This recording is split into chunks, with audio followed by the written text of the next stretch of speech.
It's silk press season, at least where I live, and it's time for my sister's annual silk press. We are not only silk pressing her hair, we are also cutting it. So stay tuned. This is her hair before.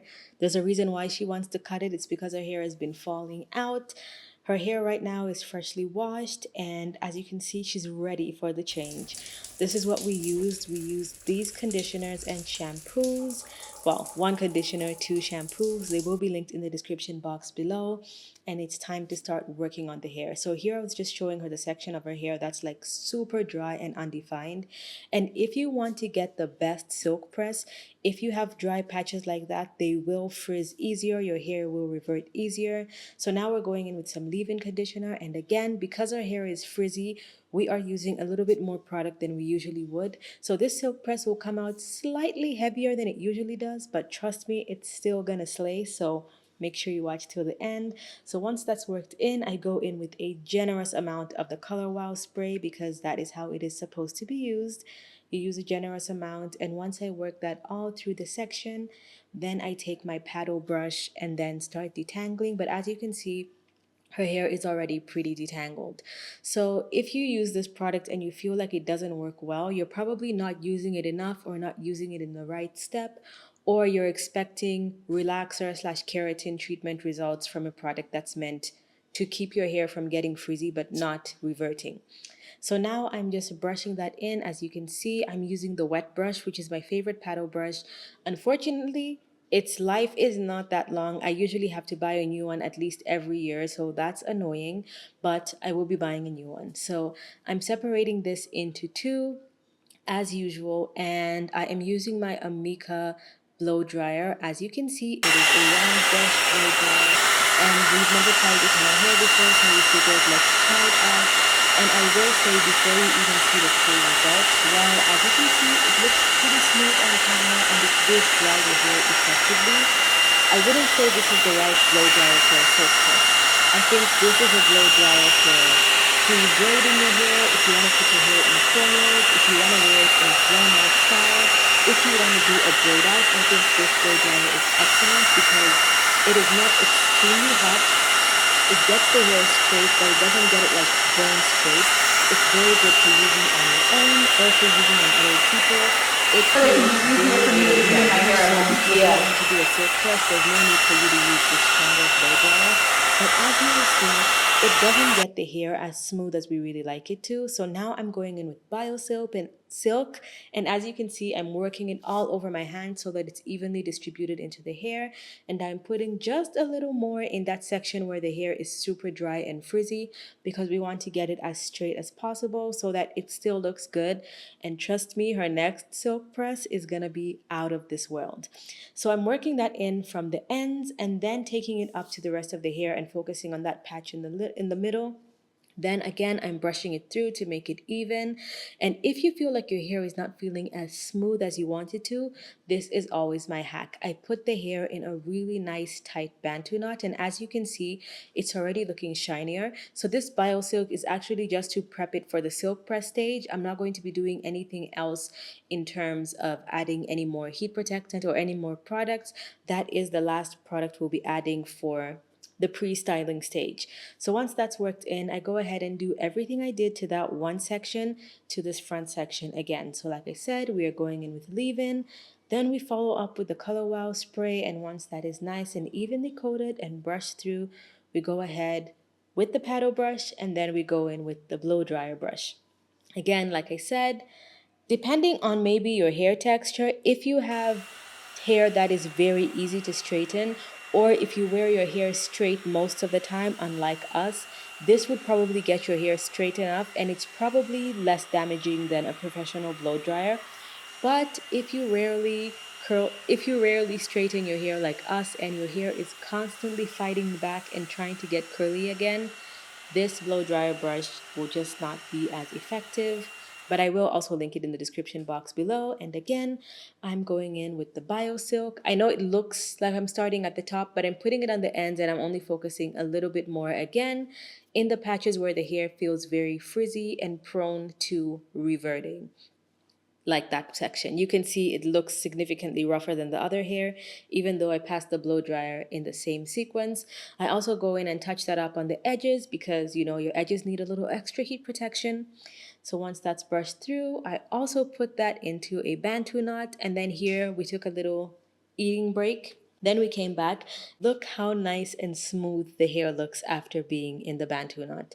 Very nice and shiny. The product is nicely worked in, but we figured let's go over with the professional blow dryer so we can just get it as smooth as possible before we go in with the flat iron. Because let me tell you something, your flat iron is only as good as your blow dry. If your blow dry looks really bad, there's a very high chance that your flat iron will also look pretty bad. Like it may look okay and you can see the texture difference between those two.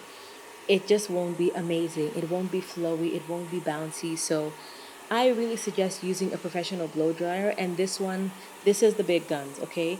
You don't have to use a GHD blow dryer. You can use a Babyliss, or there's a bunch of them out there, but this is my favorite. And here she was even touching it herself, like, oh yeah, she really felt the difference, especially at the roots where it was more frizzy.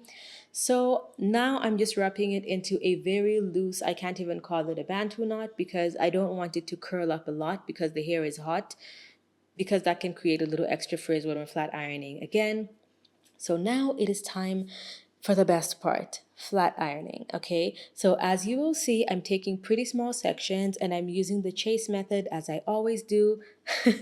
I slightly burned her with the flat iron, but that's customary. You have to burn at least one time. That is a joke. But anyway, this is the Babyliss Prima Nano Titanium 3000, and I'm using it on the second highest heat, which is 410, I believe. And I'm only doing one slow pass. I never use a rat tail comb. I always use a brush. And as you see, sometimes I go two, maybe even three passes over the roots, but on the hair shaft, I only do one slow pass.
right, so I hope you enjoyed that little music break. It is now time to do the edges, and I figured I explain what I'm doing. Now, a lot of people use a hot comb here. I'm still not brave enough to try a hot comb just because I think it's unnecessary. Also, we both wash our faces pretty intensely, and there is a chance that you're gonna get this hair curly again, so I just don't think that's necessary. I just part the hair and I go in with the same flat iron in very small pieces. I comb it through with the rat tail comb. This is the only place where I don't use a brush because, again, the hair is super short. It doesn't make sense. And after every bit is done, you can see the hairline is nice and smooth. And this is what her hair is looking like, nice and bouncy, shiny, flowy. Now, I don't know if you can tell, but she does have quite a bit of split ends. It's more like damage than split ends. Like, as you'll see when you see the full back of her head, her ends are not really thin. Her hair has basically grown out in the same shape as we trimmed it last time, but there's a lot of damage, and here you are gonna cry if you hate hair cutting videos, so prepare. Prepare yourself emotionally. This was just our first cut. We wanted to get rid of all the dead ends and do like a little Robert, not a bob, just to see what the hair would look like because I am a firm believer in I don't care how short you want to cut your hair unless you're cutting it like above your ears. I believe you should always cut your hair a little longer than what you think you want. And then if you still want it shorter, go ahead and cut it as short as you want. You can see it looks nice and even and flowy, nice and straight. And here we decided let's cut in a few very long face framing layers. And we knew she'd probably want to go a little shorter than this, but we wanted to take a full look of what it would look like with the full cut first, look in the mirror and see if she likes it, and then decide if we want to go shorter or not. So here is like the pre-cut, the little Robert stage, a long bob, and you can see how much more flowy and how much more movement her hair has. Like she was feeling it. It looks really good. But after looking in the mirror, she was like, you know what? Let me go back on Pinterest and see my original inspo. She was like, no, I want to go this short. That Zendaya look, that's the kind of look we were going for. So we're like, okay, let's go into more of a bob. So we started to cut off even more hair. And as you can see, we are going really short. Now, a lot of people, when they see pictures like that, they make mistakes and cut too short. Here, I was just cutting in some layers. And this is the right length because if you want to bump it and add some curls and make some volume in the hair, if you cut it too short, it'll be way shorter than you think.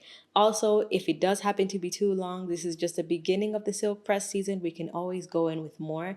But for now, this ended up perfect. So that first curl you saw me do was like very much just like a little bump.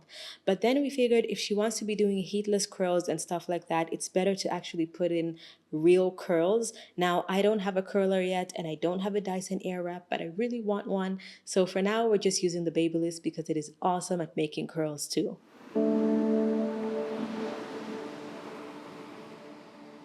My heart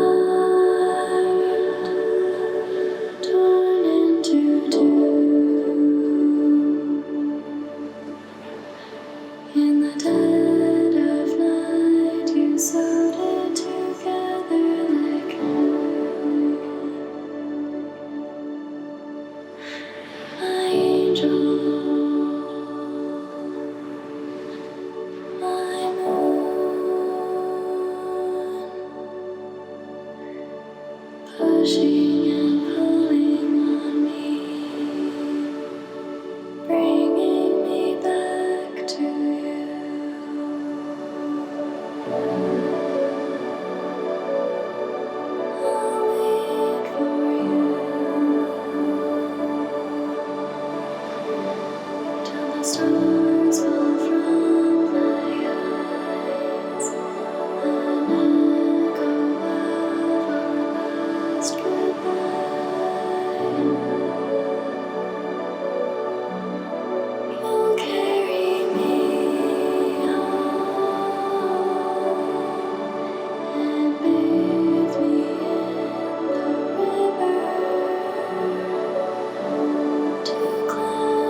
Big back. Big back baby.